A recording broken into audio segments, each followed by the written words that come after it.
Hello नमस्कार दोस्तों, स्वागत है आपका हमारे YouTube चैनल लर्न एजुकेशन में। और मैं विवेक आज आपके लिए इस वीडियो में सामान्य प्रायिकता वक्र के अनुप्रयोगों के बारे में बताने वाला हूं। आशा है आप बहुत अच्छे होंगे, अच्छे से पढ़ाई कर रहे होंगे, है ना। अपने एग्ज़ाम्स के लिए एकदम बिल्कुल लगे होंगे, और नहीं लगे हैं तो लग जाइए, ठीक है, क्योंकि एग्ज़ाम आपका जल्दी ही होने वाला है। और हमने अपनी पिछली वीडियो में सामान्य प्रायिकता वक्र के गुणों के बारे में, उसके इतिहास के बारे में, उसकी विशेषताओं के इत्यादि के बारे में हमने समझा था, है ना। और आज उसी से संबंधित वीडियो ये है। और इस वीडियो में सामान्य प्रायिकता वक्र के उन्हीं गुणों और विशेषताओं का उपयोग करते हुए सांख्यिकी के अंतर्गत आने वाली समस्याओं का समाधान कैसे करते हैं, वही आज हम यहाँ पर सीखने वाले हैं, ठीक है ना। अगर आप हमारे चैनल पर नए हैं तो चैनल सब्सक्राइब कर सकते हैं, इस वीडियो को लाइक भी कर सकते हैं, शेयर भी कर सकते हैं, है ना। और अपने सजेशंस कमेंट बॉक्स में हमें दे सकते हैं, ठीक है।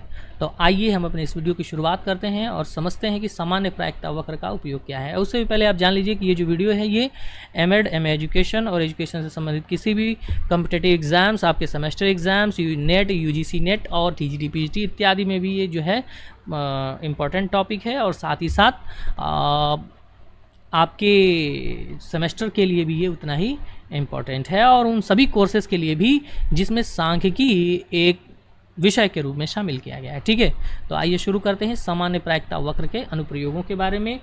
हमने समझा था कि मनोविज्ञान, शिक्षा शास्त्र, समाजशास्त्र इत्यादि विषय जो हैं उसके अधिकांश चर जो होते हैं वह सामान्य प्रायिकता वक्र के अनुरूप होते हैं। अपनी इस पिछली वीडियो में हमने बताया था। इसलिए कुछ व्यवहारिक समस्याओं के समाधान के लिए इस वक्र का उपयोग किया जाता है। यदि किसी चर के द्वारा जो प्राप्त किए गए अंक हैं या प्राप्तांक हैं वो सामान्य प्रायिकता वक्र के अनुरूप हैं या उनके अनुरूप स्वीकार किया जा सकता है उन चरों के प्राप्तांकों को, तो हम निम्नलिखित कुछ समस्याओं का समाधान सामान्य प्रायिकता वक्र के उपयोग से कर सकते हैं। जैसे किसी समूह में किसी दिए गए प्राप्तांक से कम या अधिक अंक पाने वाले छात्रों की संख्या ज्ञात करनी हो, या फिर किसी समूह में दो प्राप्तांकों के बीच अंक पाने वाले छात्रों की संख्या ज्ञात करनी हो, या किसी समूह में किसी विशेष स्थिति वाले छात्रों के प्राप्तांक की सीमाएं ज्ञात करनी हो। चौथी, कि किसी परीक्षण के विभिन्न प्रश्नों का सापेक्षिक कठिनाई स्तर ज्ञात करना हो, या किसी समूह को इस प्रकार से कुछ उप समूहों में बांटना हो कि प्रत्येक उप समूह का योग्यता प्रसार बराबर रहे, या फिर सांख्यिकी के अंतर्गत सार्थकता परीक्षणों में हम सामान्य प्रायिकता वक्र के का उपयोग करते हैं। साथ ही साथ त्रुटियों के पूर्वानुमान में और त्रुटियों के आकलन में भी हम सामान्य प्रायिकता का वक्र का उपयोग करते हैं, है ना।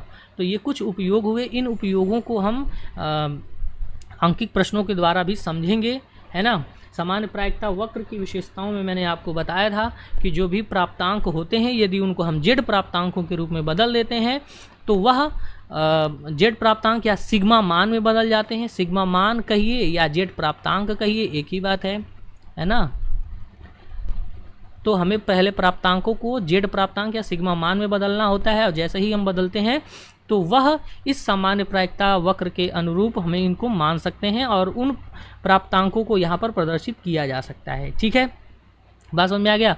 उसके बाद जैसे ही जेड प्राप्तांक हमें मिल जाता है तो हम उस जेड प्राप्तांक के सापेक्ष आने वाले क्षेत्रफल को ज्ञात करते हैं जेड सारणी के द्वारा, ठीक है। जेड प्राप्तांक के द्वारा हम क्या देखते हैं, जेड टेबल। जेड टेबल हम यहाँ पर देखते हैं। जेड टेबल के अंतर में जो भी हमें टेबल वैल्यू मिलती है उस टेबल वैल्यू को परसेंटेज में बदल देते हैं, तो हमें उस जेड प्राप्तांक के सापेक्ष आने वाले विद्यार्थियों की संख्या का प्रतिशत ज्ञात हो जाता है। समझ में आया।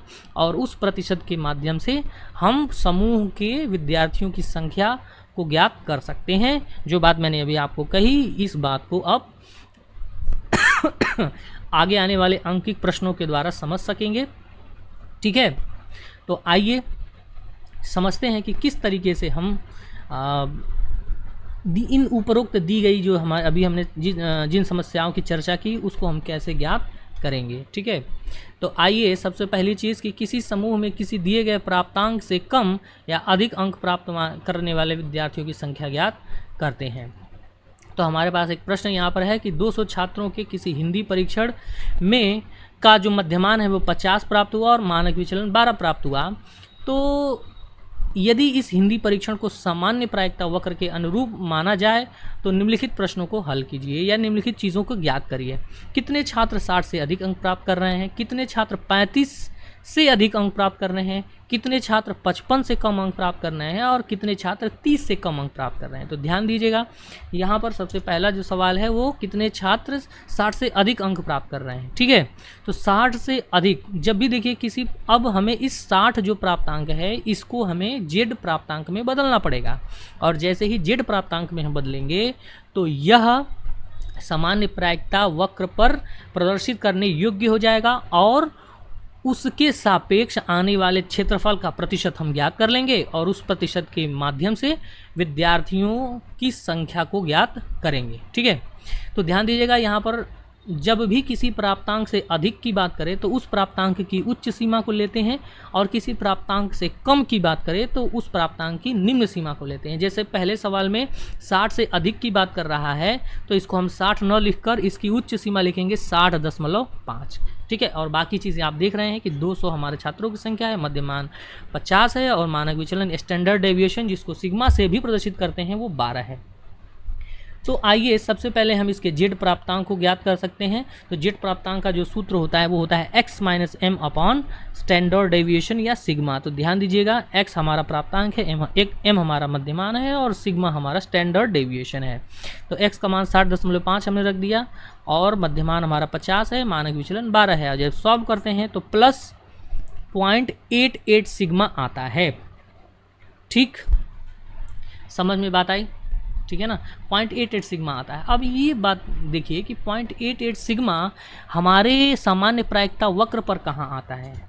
तो ध्यान दीजिएगा, मैंने आपको पीछे बता रखा है इसकी विशेषताओं में कि सामान्य प्रायिकता वक्र के ठीक मध्य में जो शून्य बिंदु होता है उसके दाहिनी ओर और बाईं ओर 50% जो है वो प्राप्तांक वितरित होते हैं, फैले होते हैं।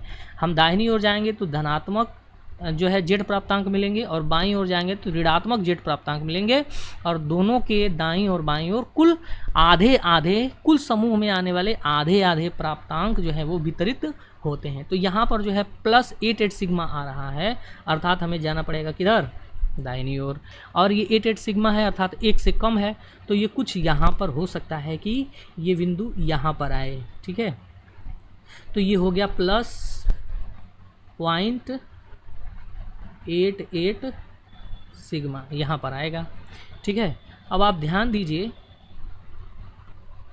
कि ये जो प्राप्तांक है ये 0 के दाहिनी ओर है, अर्थात 0 के बाईं ओर आने वाले प्राप्तांकों से हमें मतलब नहीं है। हमें सवाल में कह रहा है कि 60 से अधिक अंक पाने वाले, अर्थात हमें 0.88 सिग्मा से किधर जाना पड़ेगा, 60 से अधिक, क्योंकि इधर हम जब दाहिनी ओर यहाँ पर बढ़ते हैं तो ये प्राप्तांक धनात्मक हो जाते हैं और अधिक होता जाता है।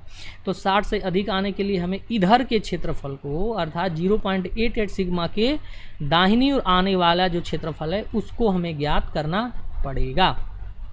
ठीक है, अच्छा, इसके पीछे आप देख रहे हैं कि ये जो पूरा क्षेत्रफल है इधर 50% आ चुका है। ठीक है, और 50% से ये आगे आ रहा है थोड़ा सा। ठीक है, आइए तो सबसे पहले हम 0.88 सिग्मा के सापेक्ष जो टेबल वैल्यू है, जो सारणी का जो मान है उसको हम ज्ञात करते हैं। तो ध्यान दीजिएगा, टेबल वैल्यू जो आएगी 0.88 सिग्मा की वो आती है, टेबल में जब आप सारणी में देखेंगे, और सारणी को कैसे देखते हैं उसको हमने एक अलग वीडियो में बनाकर रखा है, आप उस वीडियो को जाइए देखिए और आपको तब वहाँ पर देखने को मिलेगा कि कैसे हम किसी सिग्मा मान के सापेक्ष सारणी मान या टेबल वैल्यू को कैसे फाइंड आउट करते हैं। ठीक है, तो अब यहाँ पर देखिए सारणी मान जो आता है वो आता है 0.3106। ठीक है, यानी 0.88 सिग्मा का जो टेबल वैल्यू आएगा वो आएगा 0.3106। अब इसको जब हम परसेंटेज में जब हमें चेंज करना होता है तो हम इस पॉइंट को 2 डिजिट आगे कर देते हैं, यानी पॉइंट को यहाँ पर लगा देंगे तो आ जाएगा 31.06 आ जाएगा, और वही यहाँ पर लिखा हुआ है। ठीक है, तो 31.06% जो विद्यार्थी होंगे वो आएंगे हमारे 0.88 सिग्मा के अंतर्गत। ठीक है, अब आइए समझते हैं, आगे की चीज़ को देखते हैं। अब ये बताइए कि 0.88 सिग्मा से अधिक अंक हमें प्राप्त पाने वाले छात्रों का प्रतिशत ज्ञात करना है। तो ध्यान दीजिएगा, बाई 0.88 सिग्मा तो 0 से, ठीक है, 0 से और 1 के बीच में आ रहा है। ठीक, तो हम 0 से अगर दाहिनी हो जाते थे तो कुल 50% विद्यार्थी आते हैं। ठीक है, इस 50% विद्यार्थियों में से हमें ये वाला जो क्षेत्रफल आपको दिख रहा है 0 से और 0.88 सिग्मा के बीच, इसको हमें क्या करना पड़ेगा, इसको हटाना पड़ेगा, इसको घटाना पड़ेगा यहाँ से। ठीक है, जब इसको घटाएंगे तो हमें क्या करना है कि हमें 50 में से 31.06 जो परसेंटेज आया है उसको यहाँ से क्या कर दीजिए, माइनस कर दीजिए। यानी यहाँ पर जो आएगा ये जो है 0 से लेकर और 0.88 सिग्मा तक कुल कितने हैं, तो 31.06% विद्यार्थी हैं। इसको घटा दीजिए, तो जब हम घटाएंगे तो इसके आगे आने वाला ये जो क्षेत्रफल है इसके अंतर्गत विद्यार्थियों का प्रतिशत आ जाएगा। तो जब हम घटाते हैं 50% में से 31.06 तो आता है 18.94%। और जब 18.94% का हम कुल विद्यार्थियों के सापेक्ष प्रतिशत निकालते हैं तो 200 कुल विद्यार्थी हैं और इसका 18.94% जब निकालेंगे तो 37.88 आएगा, लगभग 37.88। अर्थात हम ये कह सकते हैं कि लगभग 37.88 विद्यार्थी जो है वो 60 अंक से अधिक अंक पाएंगे। अब 37.88 तो हो नहीं सकते, तो चूंकि ये 37.5 से अधिक है तो इसको हम जो है लगभग मान इसका 38 छात्र यहाँ पर हो जाएगा। अर्थात लगभग 38 छात्र जो हैं वो 60 से अधिक अंक प्राप्त करेंगे। तो ध्यान दीजिएगा, यहाँ पर इम्पोर्टेंट चीज़ हमें ये देखने को मिल रही है कि 50% आधे यहाँ पर हमें देखने हैं। ठीक है, तो सवाल पर गौर करेंगे और उसके बाद से हम डिसाइड करेंगे कि किधर का क्षेत्रफल हमें लेना है। ठीक है, तो ये तो पहला सवाल हुआ। इसी तरह से अगला जो सवाल हमारे पास दिया हुआ है कि कितने छात्र 35 से अधिक अंक प्राप्त कर रहे हैं। ठीक है, तो आइए उसको हम अगली स्लाइड में देखते हैं। ठीक है, तो 35 से अधिक अंक पाने वाले छात्रों की संख्या, तो 35 से अधिक की बात कर रहा है। तो मैंने बताया जब भी अधिक की बात करेगा तो आप क्या करेंगे, 35.5 लेंगे, उच्च सीमा को लिख लेंगे। ठीक है, उसको जेड प्राप्तांक में जब बदलेंगे तो आप देखेंगे कि x माइनस एम सिग्मा करते हैं तो आता है -1.21। ध्यान से देखिएगा, अर्थात ये 0 जो पॉइंट है इससे हम माइनस में आ रहा है ना, तो इससे हमें किधर जाना पड़ेगा, इधर हमें जाना पड़ेगा बाईं ओर। ठीक है, तो मध्य में तो हमारा जो बीच का बिंदु है उसके दाईं और बाईं ओर कुल 50% है। ध्यान दीजिएगा 1 से अधिक है तो 1.21 सिग्मा, तो 1 से अधिक आएगा ये कुछ यहाँ पर आएगा। ठीक है, ये कहाँ पर आएगा, यहाँ पर आएगा। ठीक है, ये आएगा 1.21 सिग्मा। ठीक है, माइनस का। अब हम इसी के सापेक्ष क्षेत्रफल ज्ञात करेंगे। ध्यान दीजिएगा, इससे अधिक की बात कर रहा है, यानी कि इससे अधिक की जब बात करेगा तो हमें ये पूरा क्षेत्रफल के अंतर्गत आने वाला जो प्रतिशत है वो हमें ज्ञात करना पड़ेगा। ठीक है, ठीक, यानी इस लाइन के दाहिनी ओर आने वाले जो भी प्रतिशत है उसको हम ज्ञात करेंगे। ध्यान दीजिएगा यहाँ पर, अर्थात हमें कुल प्राप्तांकों से -1.21 सिग्मा के जो बाईं ओर आ रहा है उसको हमें यहाँ पर क्या करना पड़ेगा, घटाना पड़ेगा। ठीक, तो अब ध्यान दीजिए आगे क्या करेंगे हम। आगे पहले हम 1.21 सिग्मा का जो टेबल वैल्यू ज्ञात करेंगे। तो -1.21 सिग्मा का जब हम टेबल वैल्यू ज्ञात करते हैं तो वो आता है 0.3896 और परसेंटेज में जब बदलते हैं तो 2 अंक दशमलव को 2 अंक आगे खिसका देंगे तो ये आ जाएगा 38.96। ठीक है, 38.96 आ जाएगा। अब हमें क्या करना है, अब हमें काम ये करना है कि हमें ज्ञात करना है 1.21 से अधिक अंक पाने वाले छात्रों की संख्या। तो ध्यान दीजिएगा, अधिक अंक कैसे हम ज्ञात करेंगे, 50% तो ये इधर के आ गए छात्र, 50% तो इधर के आ गए, है ना, 0 बिंदु के दाहिनी ओर। और उसके बाद कुछ छात्र ये भी बच रहे हैं ऐसे जो कि 0 सिग्मा से और 0 सिग्मा से और -1.21 सिग्मा की ओर बढ़ते हैं जब बाईं ओर, तो उधर भी ये कुछ क्षेत्रफल आ रहा है। ठीक है, तो इस क्षेत्रफल को हम 50% में जब जोड़ेंगे तो हमारा जो है वो वैल्यू आएगा। ठीक है, तो 50% तो इधर का हो गया, और अभी जो आया है 1.21 सिग्मा का मान जो 38.96 आया है वो क्या है, वो जीरो से बाईं ओर बढ़ने पे आएगा 1.21 सिग्मा। ठीक है, तो इसको हम जोड़ देंगे इसमें। समझ में बात आ रहा है? यानी कि 50% में हम कितना जोड़ देंगे, 38.96 यहाँ पर जोड़ देंगे, और जैसे ही जोड़ते हैं तो आता है हमारा 88.96%। और यही जो 88.96% छात्र हैं उन्होंने 35 अंक से अधिक प्राप्त किया है। अब हम 200 छात्रों का परसेंटेज निकाल देंगे, 88.96। तो जब 200 छात्रों का परसेंटेज आप 88.96 निकालते हैं तो 177.92 आता है। 177.92 अर्थात ये लगभग मान इसका क्या हो जाएगा, 178 छात्र। यानी 200 छात्रों में से 178 छात्र ऐसे हैं जिन्होंने 35 से अधिक अंक प्राप्त किया होगा। ठीक है, आइए अगला प्रश्न जो है उसको भी हम सॉल्व कर लेते हैं। यहाँ पर जो तीसरा प्रश्न है उसमें पूछा था, वो कह रहा था कितने छात्रों ने 55 से कम अंक प्राप्त किया है। तो ध्यान दीजिएगा, यहाँ 55 से कम अंक की बात कर रहा है, अर्थात हमें 55 की निम्न सीमा लेनी है और 55 में से 0.5 घटाएंगे तो जो प्राप्तांक आएगा वो 54.5 आ जाएगा, और बाकी चीज़ें वही रहेंगी। तो सबसे पहले 54.5 को हमें जेड प्राप्तांक में बदलना पड़ेगा। x minus m upon sigma करेंगे तो 54.5 माइनस 50/12 करेंगे तो आएगा प्लस 0.38 सिग्मा। यानी कि 0.38 सिग्मा पहले हमें देखते हैं कि इस टेबल पे, इस वक्र पे या इस नॉर्मल प्रोबेबिलिटी कर्व पे कहाँ पे आ रहा है। तो ध्यान दीजिएगा 0.38 सिग्मा है, अर्थात ये 1 से कम है। हो सकता है ये जो है यहाँ पर कहीं आएगा प्लस 0.38 सिग्मा। ये 0 से अधिक है तो कुछ यहाँ पर आएगा। ठीक है, और इससे कम अंक प्राप्त करने की बात कर रहा है, अर्थात 50% तो हमारा 0 तक होता है। ठीक है, और इससे कम अंक की बात कर रहा है, अर्थात हमें पूरा ये जो क्षेत्रफल है इधर का वो हमें क्या करना पड़ेगा, ज्ञात करना पड़ेगा। तो ध्यान दीजिए यहाँ से 50% तो हमें पता है कि 50% 0 के बाईं ओर होंगे। ठीक है, और कुछ 0.38 सिग्मा तक हमें धनात्मक दिशा में अर्थात दाहिनी ओर जाना है।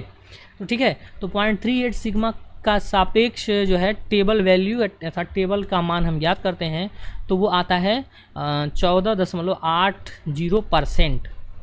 ठीक है, जब हम टेबल वैल्यू को परसेंटेज में बदलते हैं तो वो आता है 14.80%। तो 14.80% आ गया, अर्थात हम ये कह सकते हैं कि 0 बिंदु के दाहिनी ओर 0.38 सिग्मा तक कुल कितने परसेंट विद्यार्थी हैं, तो 14.80% हैं। ठीक है, तो हमें इससे नीचे के कुल विद्यार्थियों की संख्या ज्ञात करनी है, तो 50% इसमें हमें क्या करना पड़ेगा, जोड़ना पड़ेगा। ठीक है, तो 14.80 में जब 50% जोड़ेंगे तो 64.80% आएगा। ठीक है, अब इस 64.8% का हमें 200 के सापेक्ष परसेंटेज हम ज्ञात करते हैं, तो 200 का 64.80% जब ज्ञात करेंगे तो कुल 129.6 छात्र जो हैं आते हैं। अर्थात हम ये कह सकते हैं कि लगभग 129 छात्र या 130 छात्र ऐसे होंगे जिन्होंने 55 से कम अंक प्राप्त किया है। ठीक है, बात समझ में आ गया। तो अगला जो इसमें सवाल था चौथा वाला, उसको भी आइए देख लेते हैं। कितने छात्रों ने 30 से कम अंक प्राप्त किया। तो ध्यान दीजिएगा 30 से कम की बात कर रहा है तो ये प्राप्तांक कितना हो जाएगा, 29.5। और जब 29.5 हो जाएगा तो इसको हम जेड प्राप्तांक में जब बदलते हैं तो -1.71 सिग्मा आता है माइनस की दिशा में। तो ध्यान दीजिएगा ये -1.71 सिग्मा आएगा कहाँ, तो ध्यान दीजिएगा 1 से हम जब हम बाईं ओर बढ़ेंगे इधर की ओर तो ये 1 से अधिक लगभग 1 यहाँ पर आ रहा है और 1.5 यहाँ पर आएगा, तो 1 लगभग कुछ यहाँ पर आएगा ये। ठीक है ना, यहाँ पर आएगा -1.71 सिग्मा, और इससे कम अंक की बात कर रहा है, यानी इससे और भी कम, यानी इससे और भी पीछे हम जाएंगे तो इधर का जो क्षेत्रफल है वो हमें ज्ञात करना पड़ेगा। ठीक है, समझ में बात आई। हम जानते हैं कि 50% यहाँ तक है, तो 50% तो फिक्स है यहाँ पर, ठीक। अब उसके बाद से इधर का ये जो क्षेत्रफल बच रहा है इसी का मान हमें ज्ञात करना पड़ेगा। और ये 0 से कितनी दूर गया है, तो -1.71 सिग्मा, अर्थात -1.71 सिग्मा का हमें टेबल वैल्यू ज्ञात करना पड़ेगा। तो टेबल वैल्यू आएगा हमारा, टेबल में जब आप देखेंगे तो टेबल वैल्यू आएगी, वो आएगी 0.4564, और जब इसको परसेंटेज में बदलेंगे 2 डिजिट दशमलव को आगे यहाँ पर लगा देंगे और ये आ जाएगा 45.64%, ठीक है। अब 45.64% किधर है, 0 से -1.71 सिग्मा तक है, तो 50% इसमें ऐड करना पड़ेगा, ठीक है। 50% जैसे ही आप उसमें ऐड करेंगे, ठीक है, 50% जब आप ऐड कर, सॉरी हमें क्या याद करना है, कम अंक प्राप्त करना है ना, कम, ठीक है। तो 50% तो ये है, ठीक। और बाईं ओर का जो 50% है, बाईं ओर का जो 50% अंक है, उसमें से हम जो है 45.46% घटा देंगे। तो जब ये वाला हिस्सा हम और घटा देते हैं, ठीक है, तो क्या शेष बचेगा, इधर का ही शेष बचेगा, है ना, ये वाला हिस्सा शेष बच जाएगा, ठीक। और यही हमें ज्ञात करना है। तो हमने घटा दिया 50 में से -45.46, अब बचा 4.36%। अब आइए इसको 4.36%, 200 का 4.36% जब आप ज्ञात करते हैं तो आता है 9 छात्र, है ना। 8.72 आता है, और 8.72 यानी लगभग ये 9 के करीब है। अर्थात हम ये कह सकते हैं कि जो कुल 9 छात्र हैं, ठीक है, कुल जो 9 छात्र हैं, 9 छात्रों ने 30 से भी कम अंक प्राप्त किया है, ठीक। समझ में बात आई। अभी मैं फिर से कह रहा हूँ कि जो टेबल वैल्यू है, टेबल वैल्यू के लिए एक अलग वीडियो यहाँ पर बनाई गई है कि कैसे हम सिग्मा वैल्यू के माध्यम से टेबल वैल्यू कैसे ज्ञात करते हैं और उस टेबल वैल्यू को कैसे हम परसेंटेज में बदलते हैं। इसको अलग वीडियो में हमने बताया है, उस वीडियो का लिंक जो है डिस्क्रिप्शन में हम दे देंगे, आप वहाँ से उसको देख लीजिएगा, ठीक है। अगर उसको हम इसमें इंक्लूड करते हैं तो वो वीडियो बहुत लंबी हो जाएगी, ठीक है, इसलिए हम उसको एक अलग वीडियो में हमने बना के दिया है, ठीक है। चलिए आगे बढ़ते हैं और समझते हैं कि जो दूसरा जो हमारा उपयोग था, किसी समूह में 2 प्राप्तांकों के बीच अंक पाने वाले छात्रों की संख्या। जैसे कि हमें पास 2 प्राप्तांक दे देता है कि मान लीजिए कि 25 से 30 प्राप्तांक के बीच कितने छात्र थे, ठीक है, ऐसे अगर पूछ दिया तो वही चीज़ यहाँ पर ज्ञात करना है सामान्य प्रायिकता वक्र के अनुरूप। तो उदाहरण 1 दिया गया, देखिए ये जो उदाहरण है ये आया था 2023 वीर बहादुर सिंह पूर्वांचल विश्वविद्यालय के पेपर में, ये आया हुआ था। जो है सामान्य वितरण आंकड़े से प्राप्तांक 15 और 30 के मध्य आवृत्ति ज्ञात करनी है। यदि मध्यमान जो है 100 दिया हो और मानक विचलन 20 दिया हो, हमें आवृत्ति ज्ञात करनी है। चूँकि कुल समूह में कुल विद्यार्थियों की संख्या हमें नहीं दी है तो कोई बात नहीं है, आगे देखते हैं कि क्या इसमें आता है, ठीक है ना। देखिए यहाँ पर कुल विद्यार्थियों की संख्या नहीं दी हुई है, ठीक है, ये कहाँ से है ना, कुल विद्यार्थियों की संख्या यहाँ पर नहीं दी हुई है, ठीक है। तो ध्यान से देखिएगा, हमें दे रहा है कि 15 से 30 के मध्य कुल कितने विद्यार्थी आएंगे। तो हमें पहला काम क्या करना पड़ेगा, हमें इन 15 और 30 दोनों ही प्राप्तांकों को जेड प्राप्तांकों में बदलना पड़ेगा। तो आइए सबसे पहले हम 15 को जेड प्राप्तांक में बदलते हैं। तो देखिए हमारा जो 15 है वो न्यूनतम प्राप्तांक है और 30 जो है वो अधिकतम प्राप्तांक है। तो 15 से कह रहा है कि 15 और 30 के मध्य ना, तो 15 निम्नतम सीमा है, तो इसकी वास्तविक निम्न सीमा कितनी हो जाएगी, 14.5 हो जाएगी। तो यही 14.5 हम को जेड प्राप्तांक में बदलेंगे, ठीक है। तो जब 14.5 को जेड प्राप्तांक में बदला जाएगा तो ये कुछ आएगा हमारा -4.3, कितना आएगा, -4.3 सिग्मा आएगा, ध्यान दीजिएगा। और हमारा जो सामान्य प्रायिकता वक्र है उसमें मैंने आपको बताया था कि -3 सिग्मा से लेकर +3 सिग्मा तक 99.99997% यानी लगभग पूरे विद्यार्थी जो हैं आ जाते हैं, पूरे छात्रों का समूह आ जाता है, ठीक है। लेकिन यहाँ पर मान कितना आ रहा है, -4.3, अर्थात हम ये कह सकते हैं कि ये जो है -3 सिग्मा से भी आगे है। यानी कि यहाँ पर इसके आगे बढ़ने पर जो छात्रों का जो क्षेत्रफल होगा वो बहुत ही कम होगा, और जब बहुत कम होगा अर्थात इसको हम लगभग शून्य मान सकते हैं, ठीक है। तो -4.3 सिग्मा जो है उसमें कितना परसेंट आएगा, लगभग 49.99997% जो है वो आएगा, लगभग 50% ही ये है, ठीक है। यानी कि इसके बाईं ओर जो है ये लगभग, इसका मान लगभग ये आप ये कह सकते हैं कि लगभग 0 के बराबर है, 0 छात्र इसमें आएंगे। समझ में आया ना, ठीक है। क्योंकि ये 3 सिग्मा तक लगभग 50% छात्र आ जाते हैं, और ये 4.3 सिग्मा आ रहा है, ठीक है, उससे भी आगे। बात समझ में आ गया।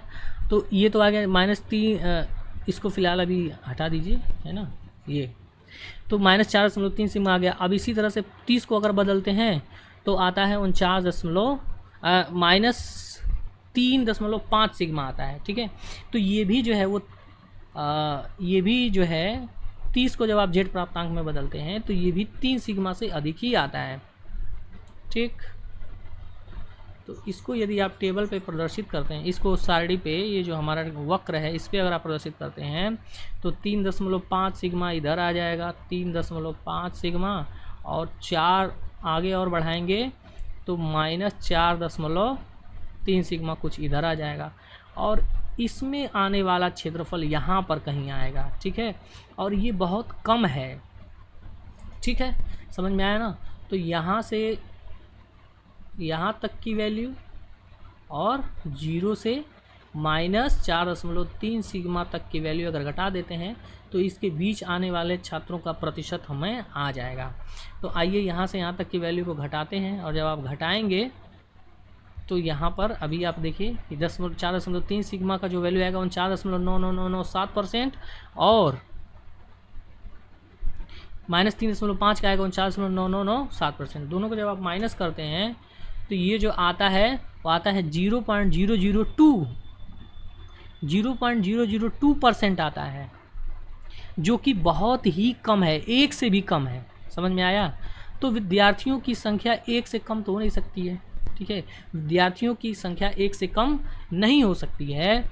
इसलिए इस जो 15 और 30 के मध्य जो प्राप्तांक हैं इसके बीच कोई भी विद्यार्थी नहीं आएगा, ठीक है, समझ में आया। यानी 0.0002% अगर आप किसी का निकालेंगे तो वो 1 से भी कम आएगा, ठीक है, 1 से भी कम आएगा। और जब 1 से भी कम आएगा अर्थात कोई विद्यार्थी 1 से कम कैसे हो सकता है ना।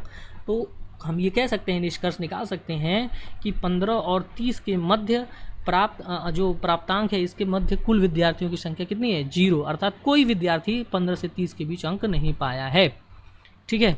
ये सवाल थोड़ा सा ट्रिकी था और ये 2023 में आया भी हुआ था। समझ में आया ना। इसीलिए मुझे लगता है कि इस प्रश्न में कुल विद्यार्थियों की संख्या नहीं दी थी, क्योंकि कुल विद्यार्थियों की संख्या से यहाँ कुछ मतलब ही नहीं है, क्योंकि प्राप्तांक तो 0 आ रहा है ना, आवृत्ति उसकी 0 आ रही है, ठीक है। चलिए, तो आशा है ये क्वेश्चन आपको समझ में आया होगा। आइए आगे बढ़ते हैं और आगे की चीज़ को समझते हैं, ठीक है। चलिए, तो अगला जो हमारा है दूसरा एक और प्रश्न हमने यहाँ पर लिया है कि एक बुद्धि लब्धि परीक्षण में 400 छात्रों का परीक्षण किया गया और इसका मध्यमान 100 और मानक विचलन 15 पाया गया। यदि बुद्धि लब्धि वितरण सामान्य रूप से वितरित हो तो कितने प्रतिशत छात्र 80 से 112 के बीच होंगे। अर्थात हमें 80 से 112 के बीच आने वाले छात्रों की संख्या ज्ञात करना है। कितने छात्रों ने 80 से 112 के बीच अंक प्राप्त किया है। तो न्यूनतम प्राप्तांक 80 है और अधिकतम 112 है। तो 80 की निम्न सीमा अगर हम लेंगे तो 79.5 आ जाएगा, ठीक है। और कुल 400 छात्र हैं, मध्यमान हमारा 100 है, मानक विचलन स्टैंडर्ड डेविएशन जो है वो 15 आया हुआ है। तो आइए इसको जेड स्कोर प्राप्त करते हैं। जैसे ही जेड स्कोर आप निकालेंगे तो आएगा -1.3 -1.37। तो ध्यान दीजिएगा -1.37 कहाँ आ रहा है, तो देखिए ये 1 से अधिक आ रहा है, यानी कि ये कहीं यहाँ पर आएगा। ठीक है, यहाँ पर आएगा, सॉरी माइनस है ना, इधर नहीं आएगा, हमें माइनस के लिए कहाँ जाना पड़ेगा, माइनस के लिए जाना पड़ेगा बाईं ओर। ठीक है, तो बाईं ओर इसको मार्क लगाते हैं, इसको यहाँ मिटा दिया जाए। ठीक है, देखिए कहाँ आएगा, लगभग यहाँ पर आएगा -1.37 यहाँ पर। ठीक है, -1.37 सिग्मा यहाँ पर आ गया। ठीक, उसके बाद से अब इससे -1.37 का जब आप टेबल वैल्यू देखेंगे तो आएगा 0.4147, और इसको आप परसेंटेज में बदलेंगे तो 41.47% आ जाएगा। ठीक है, अर्थात जीरो से ये जो परसेंटेज आया है वो कहाँ से आया है, वो जीरो से आया है। जीरो से लेकर बाईं ओर जब हम 1.37 सिग्मा तक बढ़ते हैं तो कुल कितना आ जाता है, 41.47% विद्यार्थी आ जाते हैं। ठीक है, ठीक है ना, ये मध्य बिंदु से। अब हम 112 को बदलेंगे किस में, जेड स्कोर में। तो आइए 112 की उच्च सीमा लेते हैं 112.5, और जब उसको आप जेड स्कोर में बदलते हैं तो ये आता है +0.83, है ना, यानी ये प्लस में वैल्यू आ रही है, सिग्मा मान जो है प्लस में आ रहा है, यानी दशमलव के दाहिनी ओर हमें चलना पड़ेगा। 1 से कम है, अर्थात ये लगभग कुछ यहाँ तक आएगा। ठीक है, यहाँ पर कहाँ पे आएगा, +0.83 सिग्मा यहाँ पर आएगा कुछ। ठीक है, ये आ गया। अब कह रहा है इसके बीच, इन दोनों मानों के बीच -1.37 और +0.83 के बीच आने वाले छात्रों, तो इस बीच में यही क्षेत्रफल आ रहा है। ठीक है, यही बीच का क्षेत्रफल आ रहा है, तो हम क्या करेंगे, हम इन दोनों ही क्षेत्रफलों को जोड़ देंगे। जो हमारा जो प्रतिशत में क्षेत्रफल आया है 41.47 और 29.67, इन दोनों को क्या करेंगे, एक दूसरे में जोड़ देंगे, क्योंकि ये दोनों ही मान दशमलव के दाईं ओर और बाईं ओर गए हैं, और इन दोनों के बीच आने वाले कुल छात्रों की संख्या का प्रतिशत ज्ञात करना है, तो हमें जोड़ना ही पड़ेगा, जाहिर सी बात है। तो हमने दोनों इसको जोड़ दिया, और जोड़ने पर क्या रहा है, 71.14% आ रहा है। अर्थात हम ये कह सकते हैं कि 400 छात्रों में से 71.14% छात्र जो हैं वो 80 से 112 के बीच अंक प्राप्त किए हैं। तो आइए उसका प्रतिशत निकाल देते हैं। ठीक है, हमें यहाँ पर प्रतिशत नहीं पूछा था।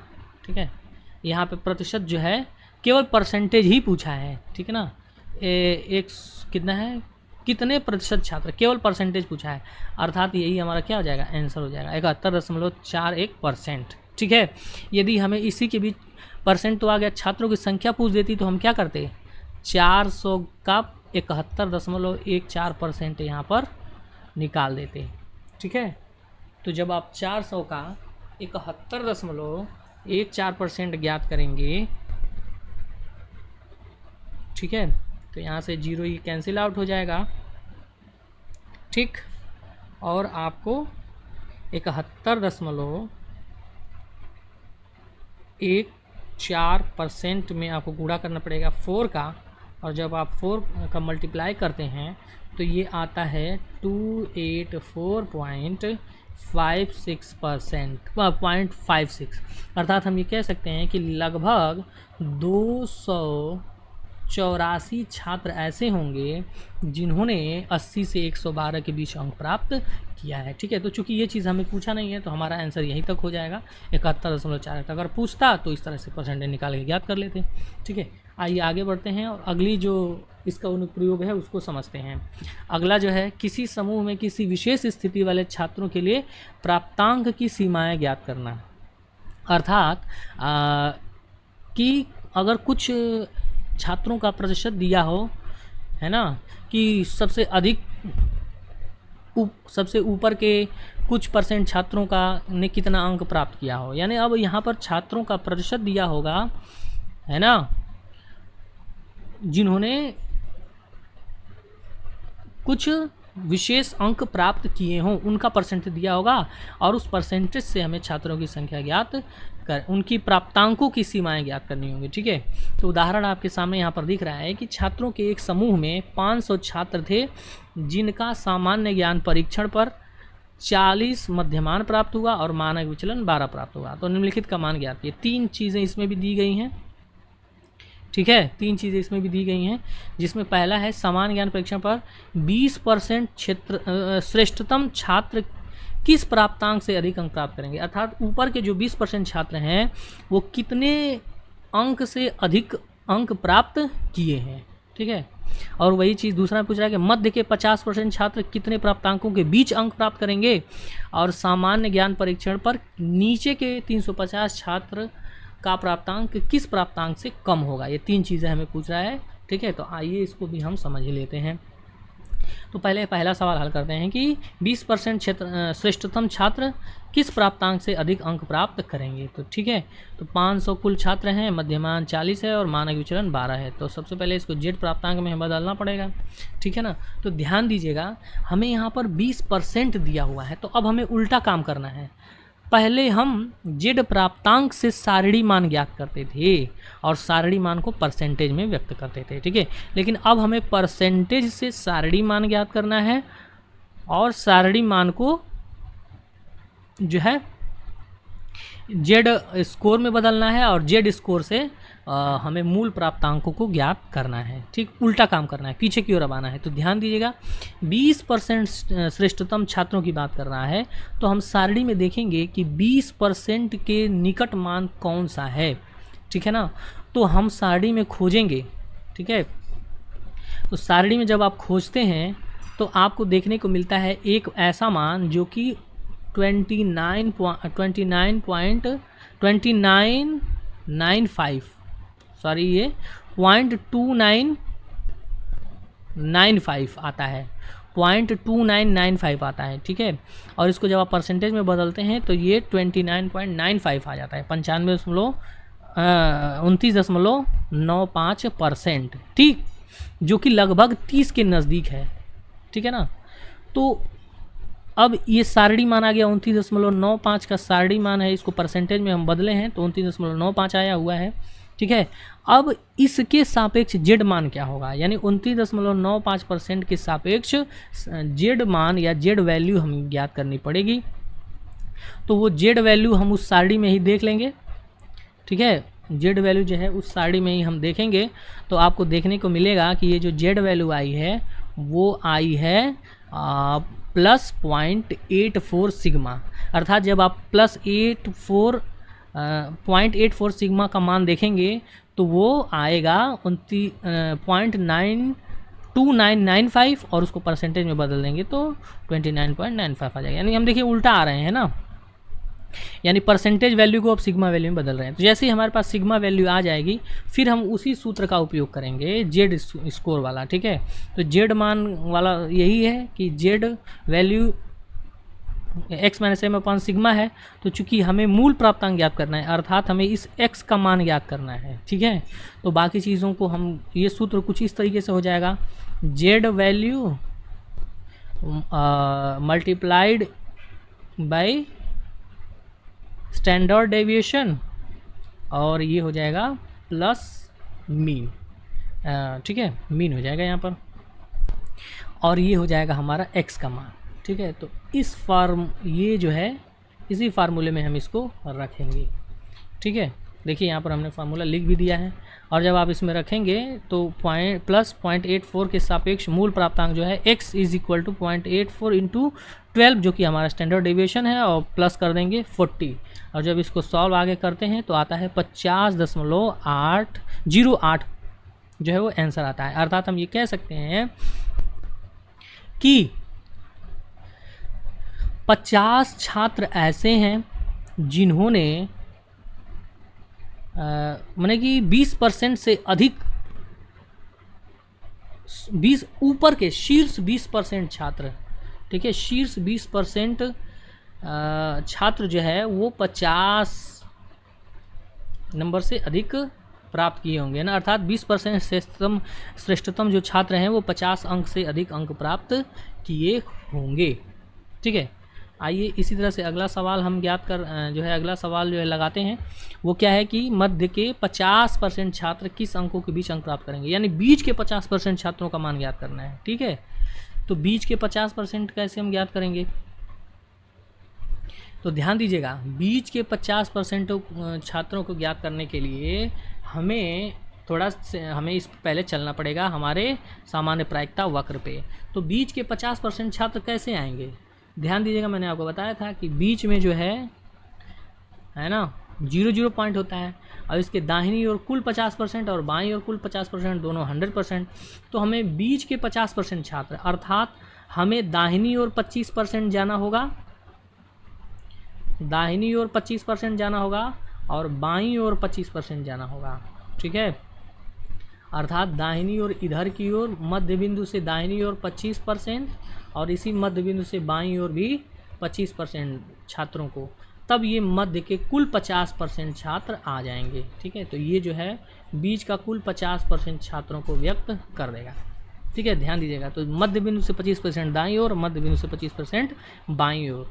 ठीक, तो हम देखेंगे कि 25% की टेबल वैल्यू क्या है।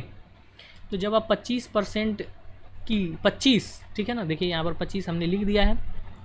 25% को जब का टेबल वैल्यू या सारणी मान देखेंगे तो आएगा 0.2486 और उसको परसेंटेज में बदलेंगे तो 24.86% आ जाएगा। ठीक है, तो 24.86% सारणी मान आ गया। ठीक, अर्थात हम ये कह सकते हैं कि 24.86% दाहिनी ओर और 24.86% बाईं ओर, दोनों ओर 24.86%, यानी 24.86% का जो सापेक्ष सिग्मा मान है या जेड मान है वो कितना आएगा? वो आएगा 0.67 सिग्मा, 0.67 सिग्मा आएगा। अर्थात 0.67 सिग्मा दाईं ओर और 0.67 सिग्मा, ये जो मान आ रहा है वो कितना आ रहा है? 0.67 सिग्मा दाहिनी ओर माइनस में बाईं ओर माइनस में, और दाहिनी ओर जब जाएंगे तो प्लस 0.67 सिग्मा आ जाएगा। तो इन दोनों के बीच में हम यहाँ पर वैल्यू निकालेंगे। ठीक है, यानी -0.67 सिग्मा और प्लस 0.67 सिग्मा। अब इन दोनों सिग्मा मानों के सापेक्ष मूल प्राप्तांक अगर हम ज्ञात करते हैं, ठीक है, तो मूल प्राप्तांक ज्ञात करने के लिए वही पीछे का सूत्र जो है हम इस्तेमाल करेंगे, है ना, -0.67 इंटू 12 + 14 तो आ जाएगा ये 31.96, और जब +67 सिग्मा को करेंगे तो +0.67 सिग्मा इंटू 12 + 40 करेंगे तो 48.04 आ जाएगा। ठीक है, ये आ गया। तो ये छात्रों की जो है वो संख्या आई हुई है यहाँ पे। अब इन दोनों को हम ऐड करेंगे, ये जो 31.96 और 48.04 आया है, ये प्राप्तांक आए हुए हैं, मूल प्राप्तांक आए हैं। ठीक है, अर्थात यहाँ पर हम देख रहे हैं कि ये जो है लगभग 32 के बराबर है और ये तो 48 इसको लिख सकते हैं। ठीक, यानी हम ये कह सकते हैं कि मध्य के जो 50% छात्र हैं उन्होंने 32 से लेकर 48 के बीच अंक प्राप्त किया है। ठीक, समझ बात आ गई? तो इस तरीके से हम दो दिए गए प्राप्तांकों के बीच आने वाले दो प्राप्तांकों के बीच आने वाले बीच के 50% छात्रों के मूल प्राप्तांक हम ज्ञात कर सकते हैं इस तरीके से। आइए तीसरा सवाल भी यहाँ पर पूछा हुआ था कि नीचे के 350 छात्रों का प्राप्तांक किस प्राप्तांक से कम होगा। नीचे के जो सबसे नीचे के 350, कुल 500 छात्र हैं ना, तो 500 छात्र में जो नीचे के 350 छात्र हैं वो कितने प्राप्तांक से कम अंक प्राप्त किए हैं। तो सबसे पहले 350 को तो हमें परसेंटेज में बदलना पड़ेगा। तो आइए 500 का 350, जब आप 350 छात्रों को प्रतिशत में बदलेंगे तो लगभग 70% आएगा। यानी नीचे के 70% छात्रों का हमें प्राप्तांक ज्ञात करना है। ठीक है, तो देखिए नीचे के अब 70 का सारणी मान देखेंगे, 70% का सारणी मान क्या आएगा, तो आप आगे देखेंगे तो लगभग 19.8 70% है ना यहाँ पे। तो ध्यान देखिएगा, ये नीचे के 70% की बात कर रहा है ना। तो एक बार सारणी पे आके हम देख लेते हैं। ये हमारी सामान्य प्रायिकता वक्र हो गया। तो यहाँ तक तो 50% छात्र आ जाएंगे। ठीक है, और नीचे के 70% की बात कर रहा है। ठीक, तो ध्यान दीजिएगा 50% तो यहाँ तक आ गए और हमें 20% और लेना है, तब ना 70% होगा।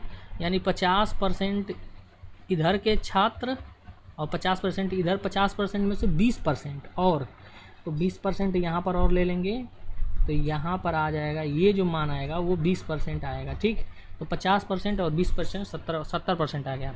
तो 50% तक तो यहाँ पर है ही, 0 से 20% अधिक, यानी 0 सिग्मा से 20% अधिक, यानी हमें केवल 20 को ही ध्यान में रखना है। ठीक, और 20 के निकट मान आप सारणी में देखेंगे तो 19.85 आएगा, अर्थात ये सारणी में आपको इस तरह से दिखेगा 1985 दिखेगा। इसको परसेंटेज में बदलेंगे तो 0.2 अंक आगे करके 19.85% आ जाएगा। ठीक है, अब इसी 19.85% जो है उसका सापेक्ष सिग्मा मान आप ज्ञात करेंगे तो आ जाएगा आपका 52 प्लस 0.52 आ जाएगा। ठीक है, यहाँ पर आ गया, यानी कि ये जो मान है यहाँ पर ये कितना आएगा, ये आएगा प्लस 0.52 सिग्मा। ठीक है, यहाँ पर आएगा यहाँ तक। ठीक है, 0.52 सिग्मा के करीब आएगा ये। ठीक, अब 0.52 सिग्मा के सापेक्ष मूल प्राप्तांक ज्ञात कर लीजिए। मूल प्राप्तांक ज्ञात करेंगे तो जैसे ही आप ज्ञात करेंगे वो आएगा आपका 46.24, अर्थात हम ये कह सकते हैं कि नीचे के जो 350 छात्र हैं वो 46 नंबर से कम प्राप्त किए होंगे। ठीक है, 46 या इससे कम अंक प्राप्त करेंगे नीचे के 350 छात्र। ठीक है, तो नीचे के 350 छात्र ये हैं, यहाँ तक ये पूरे नीचे के 350 छात्र ये हैं। ठीक है ना, समझ में आया ये चीज़। ठीक है, तो आशा है आपको आज की इस वीडियो में जो भी चीज़ें बताई गई होंगी समझ में आई होंगी, और समझ में न आए तो इस वीडियो को एक बार और देखिए, बार बार देखिए, क्योंकि इससे प्रश्न जो है अक्सर पूछ दिए जाते हैं आपकी परीक्षा में। ठीक है, और साथ ही साथ कंपटीशन एग्ज़ाम्स में भी पूछते रहते हैं। वीडियो में जो भी आपको चीज़ें लगी हों, कुछ अगर आपको पूछना हो, हमें कुछ सजेशन देना हो तो कमेंट बॉक्स में आप हमें दे सकते हैं। वीडियो में आप अंत तक बने रहे धैर्य के साथ, इसके लिए आपका बहुत बहुत धन्यवाद। इस वीडियो को लाइक करिए, शेयर करिए, कमेंट करिए और अन्य लोगों तक इस चैनल को जो है भेजिए, ताकि ज़्यादा से ज़्यादा लोगों तक ये चीज़ें पहुंच सकें और हमारा चैनल जो है वो डीप और कॉन्सेप्चुअल नॉलेज के लिए आप एक परफेक्ट चैनल बनेगा। आप हमारा सपोर्ट करें और हमारे साथ रहें। आपका वीडियो में अंत तक बने रहने के लिए बहुत बहुत धन्यवाद। नमस्कार, शुभ दिन।